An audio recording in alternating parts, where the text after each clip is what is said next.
Goa Talo merupakan bagian dari jalur perdagangan Nusantara, tidak terlepas dari incaran VOC. Pada masa awal Sultan Alauddin yang berkuasa, putusan VOC datang di Goa Talo untuk meminta hak monopoli perdagangan. Sultan Alauddin tentu saja menolak permintaan ini. Meskipun gagal melakukan misinya di Goa Talo, namun VOC belum berani melakukan serangan terbuka. VOC memilih perang terbuka dengan Eropa lainnya, Portugis, untuk merebut dominasi di Jazirah Maluku. Sultan Alauddin memiliki sikap yang sangat terbuka yang para pendatang seluruh dunia. Permintaan orang-orang Eropa untuk membangun gereja diterkabulkan oleh Sultan Alauddin. Bahkan gereja pertama di Makassar tersebut masih ada sehingga sekarang. 1639 Sultan Alauddin tutup usia. Setelah wafat, Sultan Alauddin mendapatkan gelar Tumenanga Ria Gaulkana yang artinya meninggal dalam kekuasaan, Tumenanga Ria Agamana yang artinya meninggal dalam keagamanya. Tata Goa Talo kemudian dilanjutkan Sultan Maluku Said. Sebagaimana pendahulunya, Sultan Maluku Said juga bersikap keras kepada VOC. Di masa kekuasaan Sultan Maluku Said, Goa Talo berhasil perluas kewilayahan hingga ke Bone. Sultan Maluku Said bertata hingga wafat tahun 1653. Sepeninggalannya putra mahkota Im Malobasi Daeng Matawang lanjutan kepimpinan di Goa Talo. Putra mahkota naik bertata bergelar Sultan Hasanuddin. Ketika Hasanuddin naik tatanya, VOC telah berhasil menguasai sebagian Jazirah Maluku. Setelah menyingkirkan Portugis, situasi politik dan militer di perairan Sulawesi serta Maluku semakin memanas. Sering kompetensi merebut dominasi perairan Nusantara Timur. Sultan Hasanuddin ini yang sudah lama gelar, yang tingkah bangsa Eropa terus memperkuat armada perangnya. VOC selama puluhan tahun tidak berani mengungsi Goa Talo. Kekuatan militer dan para panglima perang Goa Talo yang sangat cakap membuat VOC memilih menghadapi Portugis di Maluku. VOC bukan hanya gagal monopoli perdagangan di Sulawesi. Bantuan militer Goa Talo ke Maluku bagian selatan membuat VOC semakin kesulitan menguasai tersebut. Tahun 1660, ketika ketegangan Gorontalo dengan VOC semakin meningkat, kejadian tidak terduga muncul dengan adanya pemberontakan yang dipimpin oleh Arung Palaka, seorang bangsawan dari Bone. Sultan Hasanuddin segera menyudahi pemberontakan dengan mengirimkan pasukan. Arung Palaka kemudian meminta perlindungan kepada VOC. Bahkan VOC mengabulkan permohonan Arung Palaka beserta sisa pasukannya untuk tinggal di Batavia.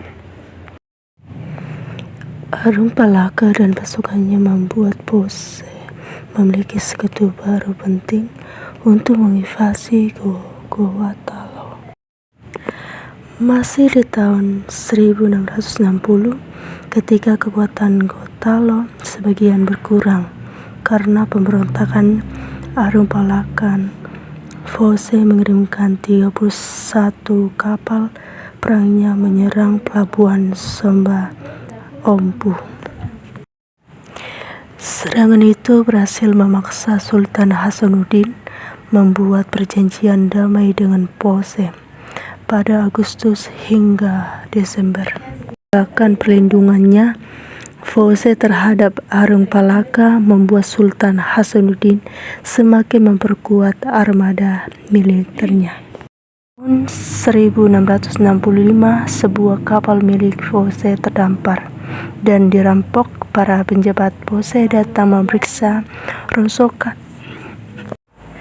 kapal tersebut, namun tiba-tiba saja mereka mendapatkan serangan dan tewas semua. Ketika Fose meminta pertanggungjawaban kepada Sultan Hasanuddin, dengan tegas beliau menolaknya.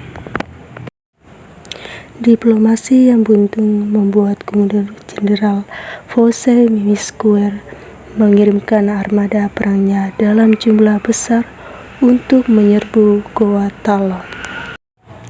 Tahun 1666, 21 kapal perampok ditambah Arung Palaka mendekati Somba Ompu. Pasukan gabungan tersebut dipimpin oleh Jomerlis Spelman yang kelak dikenal sebagai si tukang ngadu domba.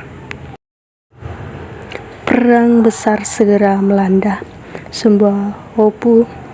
Puluhan kapal perang Gotalo bertempur habis-habisan mempertahankan ibu kota. Sementara itu, di daratan pertempuran terjadi tidak kalah serunya. Gabungan Fose dan pasukan Arung Palaka harus menghadapi angkatan darat terkuat di kawasan Nusantara Timur. Pertempuran yang berlangsung selama setahun itu membuat Gotalo terdesak. Beberapa kekalahan kelak yang diderita pasukan Gotalo memaksa Sultan Hasanuddin menerima sebuah perjanjian. 18 November 1667, setelah setahun dalam pertempuran yang melelahkan dan banyak merenggut korban jiwa, Perjanjian Mukayah ditandatangani oleh Sultan Hasanuddin dan Cornelis Spelman. Perjanjian Mukayah tidak hanya memberikan hak monopoli kepada Fose, tetapi juga mengambil benteng-benteng Goa yang berada di sepanjang pesisir. Bahkan Fose juga membatasi pelayaran bagi negeri yang terkenal sebagai bangsa pelaut itu. Bukan Sultan Hasanuddin namanya jika menyerah begitu saja pada perjanjian itu. Setahun berikutnya, Sultan Hasanuddin kembali melancarkan perang. Fose dengan kekuatan besar dan dukungan pasukan Arung Palaka kembali menyerbu Goa Talo. Dari April 1969 hingga Juni 1999, Fose menghubungi Gotalo dari berbagai penjuru. Target mereka sekarang adalah menurunkan Sultan Hasanuddin dari tahta. Pertempuran yang berulang itu membuat Gotalo benar-benar porak-poranda. Sultan Hasanuddin terpaksa turun dari tahta. Tahta Kesultanan Goa dilanjutkan oleh putra mahkota Sultan Abdul Jail. Setelah kekalahan ini, perjanjian baru bisa diterapkan secara mutlak di Gotalo. Kekalahan itu juga membuat dua panglima perang Gotalo, Kareng Karunu dan Kareng Galesong, pergi ke Jawa bersama pasukannya. Selama di Jawa, Kareng Karurung dan Kareng Galesong dengan Trujoya yang ketika itu juga sedang melawan Fose. tahun 1170, Sultan Hasanuddin tutup usia. Keberaniannya dalam menghadapi Bose dan pengikutannya membuat Sultan Hasanuddin mendapatkan julukan ayam jantan dari timur.